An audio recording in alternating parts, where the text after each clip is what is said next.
नमस्कार साथियों, आपके अपने YouTube channel BD study point में आपका स्वागत है। आज हम नए दौर की शुरुआत करेंगे जिसमें हम पढ़ेंगे मध्यकालीन भारत का इतिहास। जिसका पहला टॉपिक होगा हमारा जिसका पहला टॉपिक होगा दिल्ली सल्तनत। क्या पढ़ेंगे? दिल्ली सल्तनत, जिससे क्वेश्चन हर एग्जाम में भर भर के आते हैं। मोस्ट इम्पोर्टेंट चैप्टर है। क्वेश्चन भी बहुत आते हैं और कंफ्यूजिंग क्वेश्चन रहते हैं, छोटे छोटे क्वेश्चन को भूल जाते हैं। तो चलिए आज इसको थोड़ा डिटेल में देखते हैं, प्लस में इसके संबंधित सारे एमसीक्यू करेंगे। तो चलिए टॉपिक की स्टार्ट करते हैं। दिल्ली सल्तनत। दिल्ली सल्तनत की शुरुआत 1206 से 1526 ईस्वी तक मध्यकालीन भारत का एक प्रमुख इस्लामिक साम्राज्य था। इस काल में दिल्ली में 5 राजवंशों ने शासन किया। कितने राजवंशों ने शासन किया? 5 राजवंशों ने। पहला गुलाम वंश, जिसे हम ममलुक वंश के भी नाम से जानते हैं।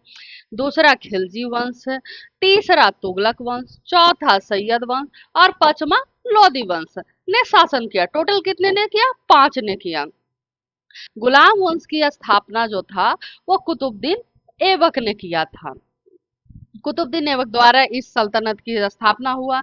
इसने प्रशासनिक व्यवस्था और इक्तादारी प्रणाली तथा वास्तुकला। वास्तुकला में आप हर बार सुनते होंगे कुतुब मीनार। कुतुब मीनार का इतना बेशकीमती मजबूत नींव रखी इन्होंने, जो आज विश्व धरोहर में शामिल है।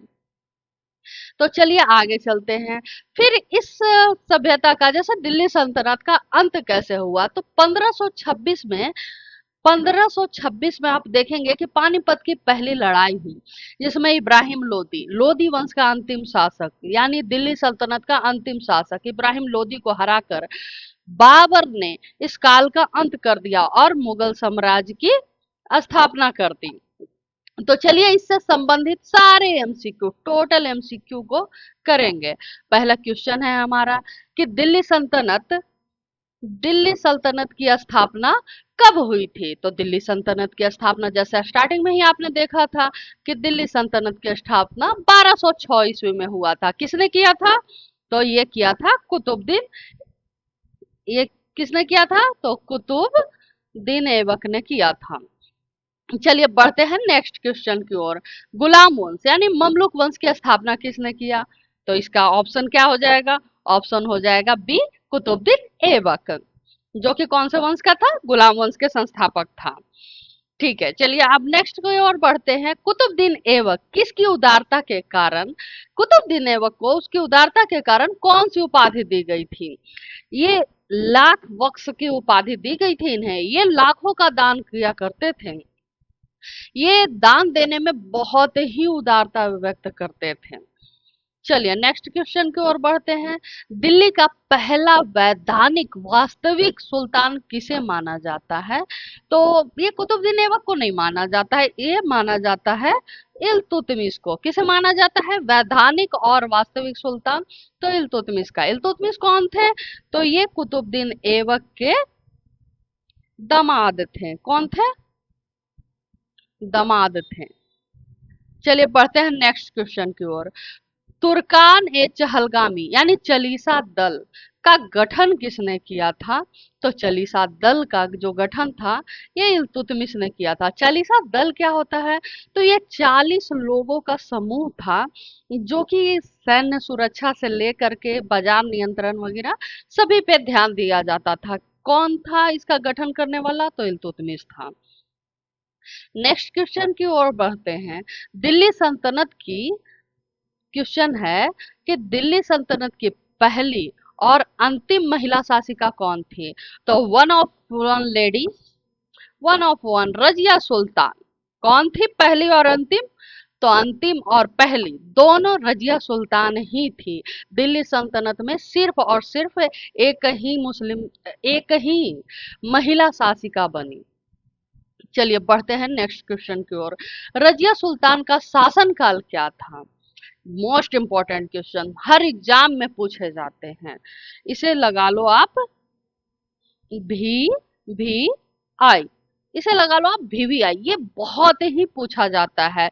इसका शासनकाल था 1236 से 40। चलिए अब नेक्स्ट क्वेश्चन, लौ और रक्त की नीति जो था वो किसने अपनाया था? लौ और रक्त की नीति किसने अपनाया था? तो ये अपनाया था गयासुद्दीन बलबन ने।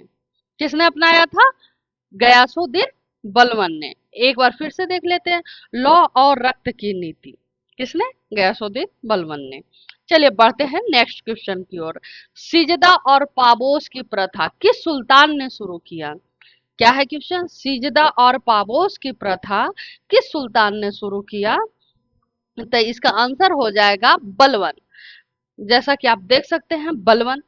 तो चलिए हम समझते हैं कि सिजदा और पाबोस होता क्या है। क्वेश्चन भी हर एग्जाम में पूछा जाता है, सर झुका के उनके पैरों को चूमते हैं, तो वो होता है सिजदा और पाबोस की प्रथा। तो चलिए हमें उम्मीद है कि आपको ये सिजदा और पाबोस बहुत ही अच्छे से समझ में आया होगा। और अगर आपको ये सेशन अच्छा लगता है तो हमारे इस सेशन को ज्यादा से ज्यादा शेयर करें और लोगों तक पहुंचाएं और सब्सक्राइब करना बिल्कुल ना भूलें। तो चलिए नेक्स्ट क्वेश्चन की ओर बढ़ते हैं। गुलाम वंश का अंतिम शासक कौन था? तो इन दोनों में हर समय कंफ्यूजन बनी ही रहती है कि क्यूमर्स होगा या कैकवाबाद होगा, बट आज हम इसका बिल्कुल क्लियर कर देना चाहते हैं कि इसका आंसर क्यूमर्स होगा। क्या होगा? क्यूमर्स। गुलाम वंश का अंतिम शासक कौन था? तो क्यूमर्स। पहला कौन था? तो कुतुबुद्दीन ऐबक।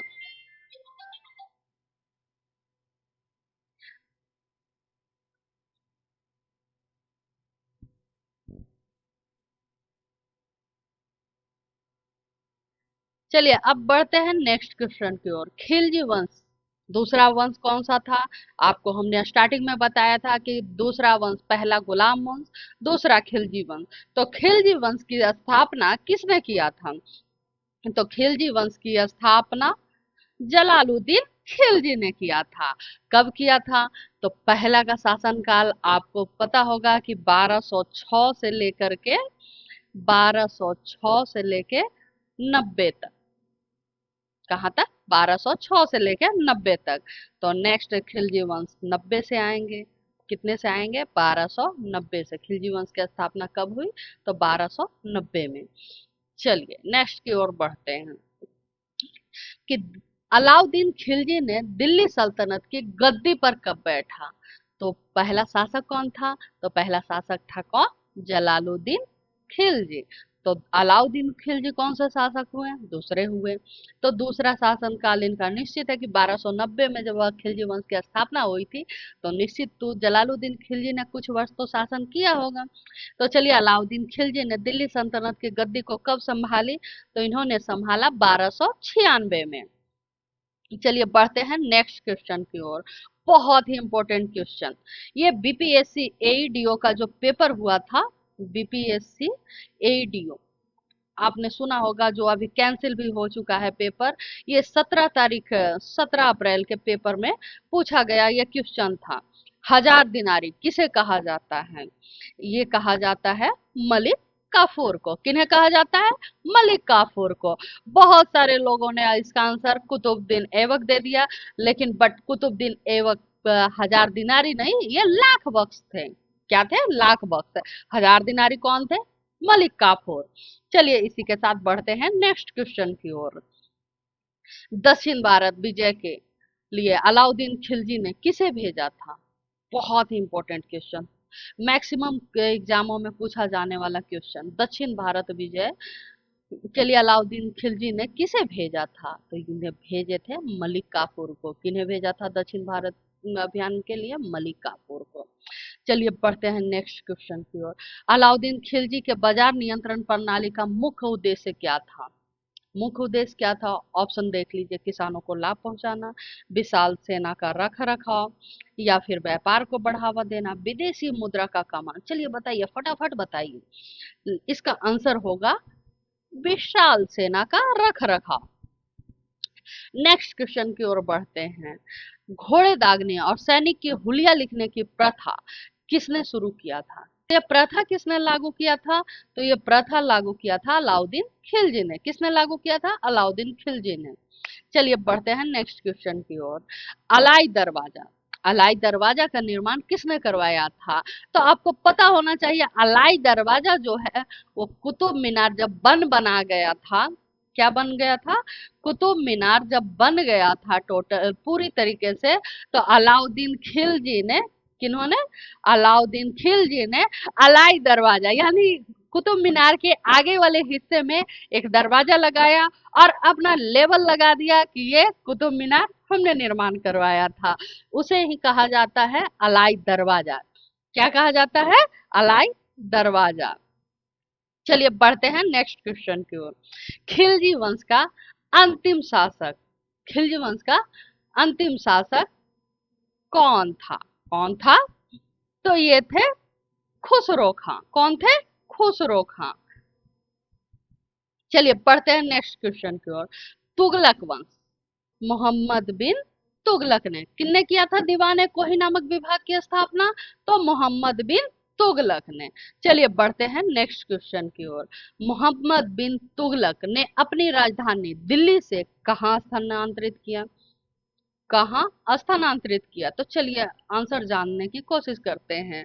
आगरा, लाहौर, देवगिरी या वारंगल? तो इसका आंसर हो जाएगा देवगिरी। देवगिरी या दौलताबाद दोनों कहा जाता था देवगिरी को। इन्होंने अपनी राजधानी दिल्ली से स्थानांतरित कर दौलताबाद ले गए या देवगिरी ले गए, जो भी आपको क्वेश्चन के ऑप्शन में दिया जाएगा आप उसे बना लीजिएगा। चलिए बढ़ते हैं नेक्स्ट क्वेश्चन की ओर। दिल्ली सल्तनत के किस सुल्तान को पागल या रक्त पिपासु कहा जाता था?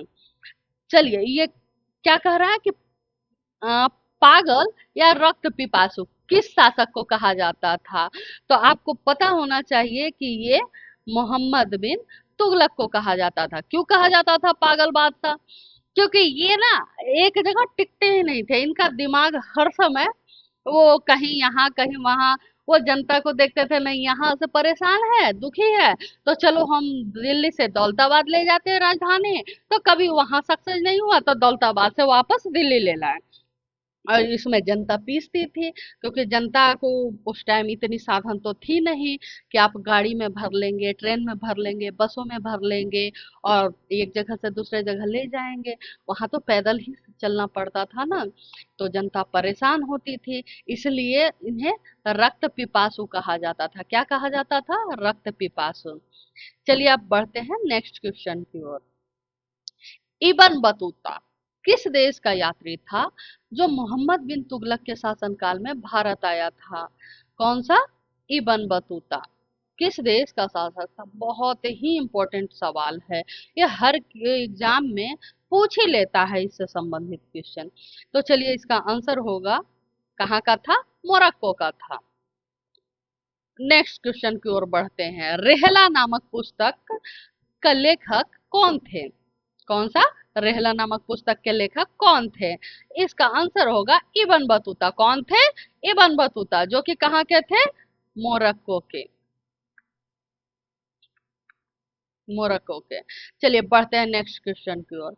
दिल्ली की सुल्तान ने दिल्ली के किस सुल्तान ने सांकेतिक मुद्रा यानी टोकन करेंसी का प्रचलन किया? जैसे आप आज भी सुनते होंगे टोकन करेंसी के रूप में बिटकॉइन। बिटकॉइन जो बहुत ही चर्चित है, उसी प्रकार से दिल्ली के इस सुल्तान ने दिमाग लगाया कि नहीं ऐसे लेन देन सही नहीं है, टोकन करेंसी दिया जाए कि कोई एक सांकेतिक मुद्रा दिया जाए जिससे कि बाजार नियंत्रण आसानी से किया जाए, बाजार में ज्यादा झोल झपाट ना हो, इसलिए यह टोकन करेंसी लाने का प्रयास किए थे। तो इसका आंसर हो जाएगा मोहम्मद बिन तुगलक।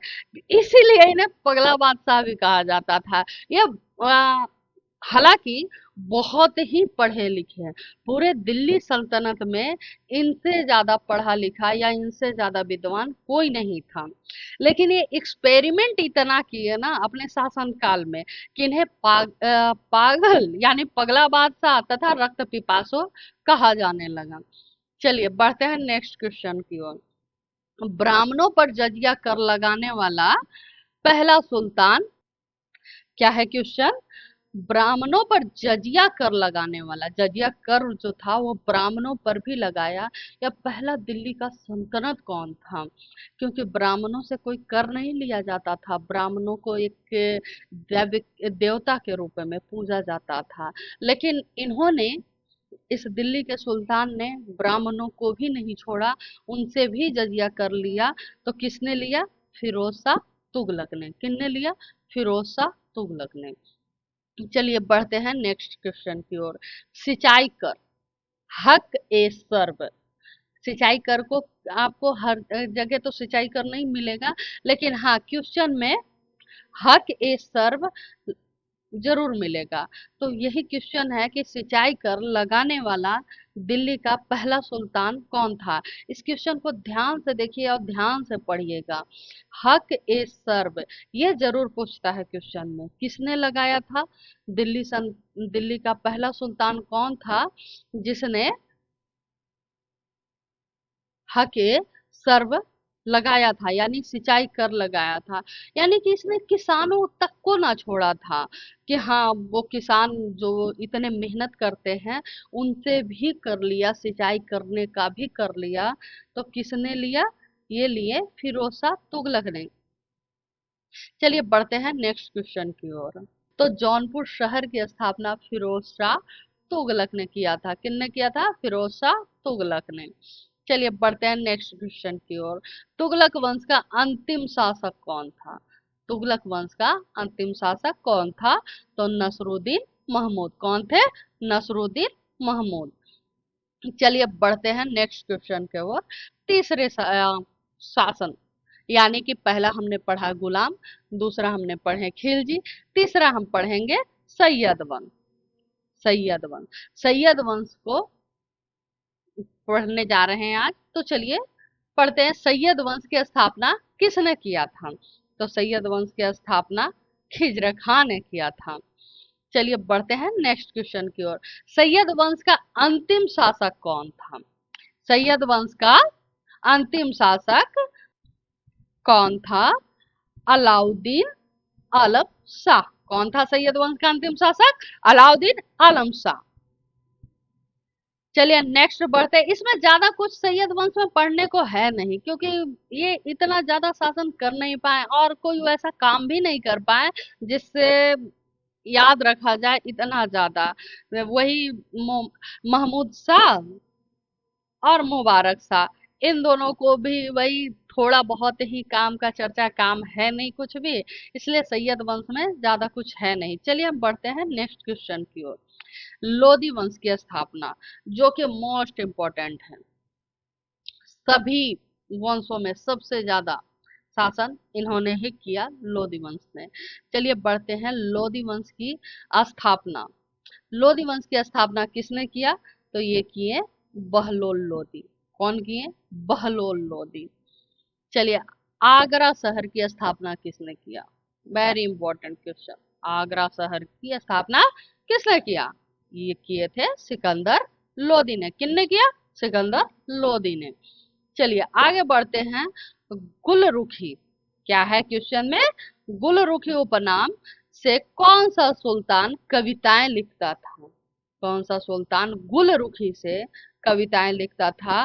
तो ये लिखते थे सिकंदर लोदी। कौन लिखते थे? सिकंदर लोदी। चलिए बढ़ते हैं नेक्स्ट क्वेश्चन की ओर। और सुल्तान का दिल्ली सल्तनत का अंतिम सुल्तान कौन था? तो दिल्ली सल्तनत का अंतिम सुल्तान इब्राहिम लोदी था।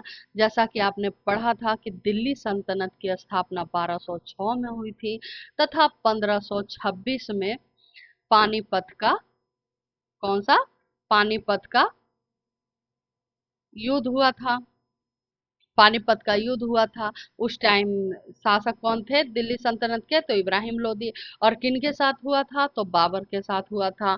और इब्राहिम लोदी हार जाते हैं और एक नए राजवंश, मुगल राजवंश की स्थापना हो जाती है। तो चलिए उसकी भी चर्चा थोड़ा आगे कर लेंगे, नेक्स्ट क्वेश्चन में देखते हैं। आइए आगे बढ़ते हैं क्वेश्चन को।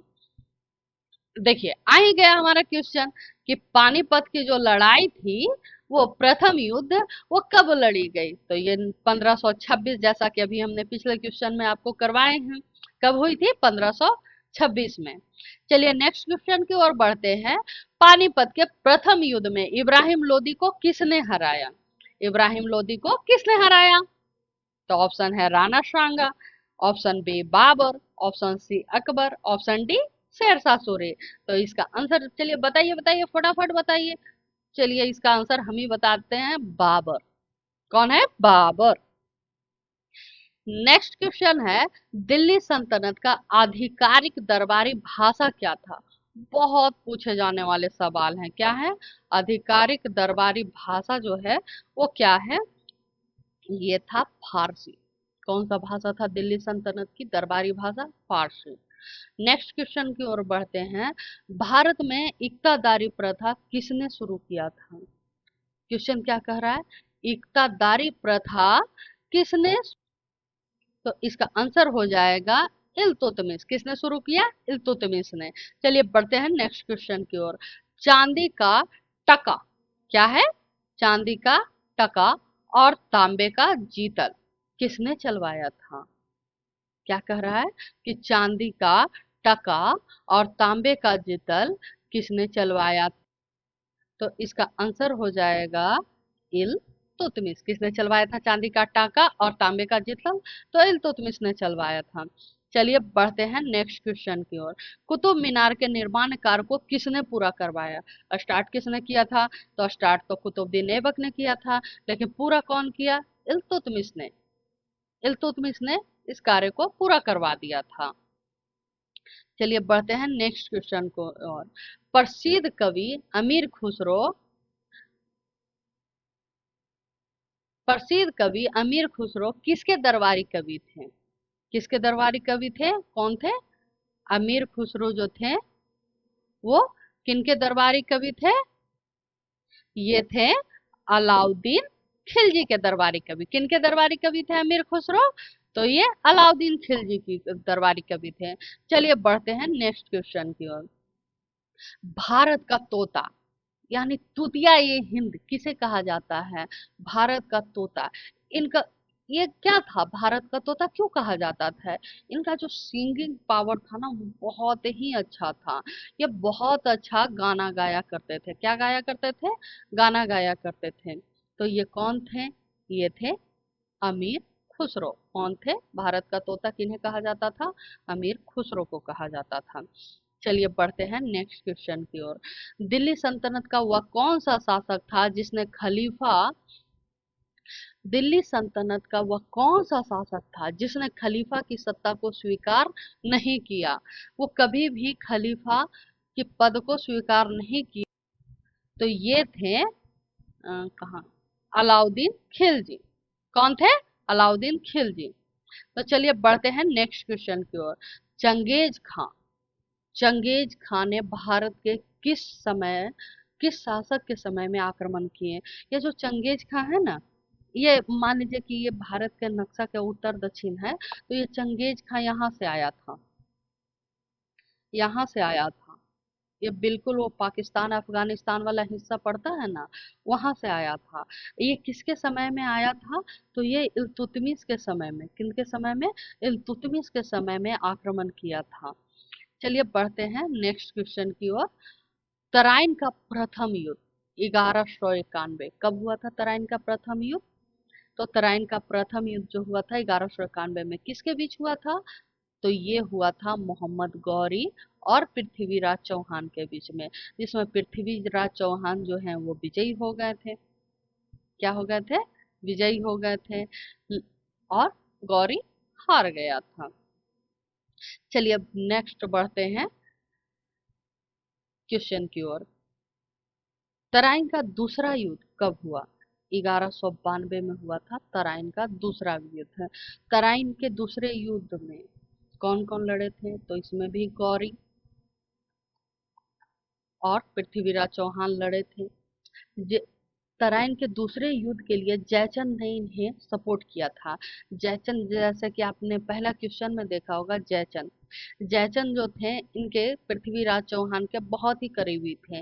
वो उनकी रणनीतियों को जानते थे, पृथ्वीराज चौहान को, और वो गौरी के साथ मिलकर पृथ्वीराज चौहान को तराइन के दूसरे युद्ध में हरा दिए। जैसे कि वो समझिए एक प्रकार से दगा दे दिए। आज भी राजस्थान में उदाहरण के तौर पे दिया जाता है कि जयचंदों से बचकर रहा करो। क्या कहा जाता है? जयचंदों से बचकर रहा करो। यानी कि जयचंद जो हैं वो सगे नहीं हो पाएंगे। इसलिए आप भी अपने आसपास में, पड़ोसियों में कभी भी इस प्रकार के लोग हों कि नहीं, वो आपके सामने कुछ और किन्हीं और के सामने कुछ और हैं, तो वो उनसे आपको जरूरत है बच के रहने की। तो चलिए हम टॉपिक के ऊपर चर्चा कर लेते हैं कि तराइन का दूसरा युद्ध कब हुआ। तो 1192 में हुआ। नेक्स्ट क्वेश्चन, चंदावर का युद्ध 1194 में हुआ। ये वो कहा जाता है ना कि बाहरी लोग जो होते हैं वो कभी भी सगे नहीं होते हैं किसी के। और ये भी बात सही है, जब आप खुद से ही दगा करोगे खुद के ही लोगों से, तो आपको सगा कौन होगा। तो ये युद्ध किन के बीच में हुआ था? तो ये हुआ था गौरी और जयचंद के बीच में, जिन्होंने पृथ्वीराज चौहान को हराने में मदद किया था गौरी को।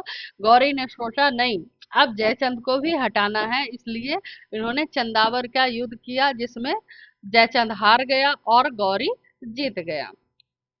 चलिए क्वेश्चन नेक्स्ट बढ़ते हैं। दिल्ली सल्तनत का सर्वाधिक विस्तार किसके शासनकाल में हुआ था? सबसे अधिक विस्तार जो हुआ था वो किसके शासनकाल में हुआ था? तो ये हुआ था मोहम्मद बिन तुगलक के शासनकाल में। दिल्ली इतना चरम सीमा पर थी कि कहना नहीं, वो हर क्षेत्र को जीतते हुए जा रहा था मोहम्मद बिन तुगलक। चलिए बढ़ते हैं नेक्स्ट क्वेश्चन की ओर। दीवान ए मुस्तखराज नामक विभाग की स्थापना किसने किया था? तो इसका आंसर हो जाएगा अलाउद्दीन खिलजी। क्या है क्वेश्चन? दीवान ए मुस्तखराज नामक विभाग की स्थापना कौन किया था? अलाउद्दीन खिलजी ने। चलिए नेक्स्ट क्वेश्चन है, दीवान ए आमिर को ही, क्या है? दीवान ए आमिर को ही नामक विभाग किससे संबंधित है? आपने पीछे क्वेश्चन में देखे होंगे कि दीवान ए को ही नाम से क्वेश्चन था कि किससे संबंधित था। तो चलिए बताइए आपके किससे संबंधित है ये? तो ये संबंधित है कृषि विभाग से। किससे संबंधित है? कृषि विभाग से। चलिए बढ़ते हैं नेक्स्ट क्वेश्चन की ओर। निम्नलिखित में से कौन सा शासक गुलाम वंश का नहीं था? तो कौन नहीं था? तो आप देखे होंगे कि इल्तुतमिश तो है, बलबन भी है, रजिया सुल्तान भी है जो एक महिला, अंतिम और पहली महिला थी। तो कौन नहीं है? तो ये अलाउद्दीन खिलजी नहीं है। चलिए नेक्स्ट क्वेश्चन की ओर बढ़ते हैं। दिल्ली का प्रथम सुल्तान कौन था जिसने भू राजस्व सीधे किसानों से लिया? कौन लिया था भू राजस्व किसानों से? तो ये लिए थे अलाउद्दीन खिलजी। इन्होंने बिचौलियों के माध्यम से नहीं लिए थे, बिचौलियों को जो थे वो हटा दिए कि इससे ना किसानों को दिक्कत होती है, वो कर उतना ज्यादा नहीं चुका पाते हैं, बिचौलिए बीच में खा जा रहे हैं, इसलिए उन्होंने डायरेक्ट किसानों से भू राजस्व लिए थे। चलिए इसी के साथ हम आपसे एक क्वेश्चन, पूरा सेशन खत्म होने के बाद एक क्वेश्चन हम आपके लिए रखते हैं कि आप इसका आंसर हमें कमेंट बॉक्स में बताइए कि ब्राह्मणों पर जजिया कर, क्या है? ब्राह्मणों पर जजिया कर लगाने वाला पहला दिल्ली का सुल्तान कौन था? Option A Balban, option B Alauddin Khilji, option C Mohammad bin Tughlaq, option D Firoz Shah Tughlaq. तो आप इसका आंसर हमें कमेंट बॉक्स में जरूर दीजिएगा। इससे हमें पता चलता है कि आप कितना सेशन को समझ पाए हैं। इसी के साथ आज का सेशन समाप्त होता है। कमेंट में इसका आंसर जरूर दीजिएगा। और अगर आप यहाँ तक वीडियो देखे हैं तो प्लीज हमारे चैनल को लाइक करें, सब्सक्राइब करें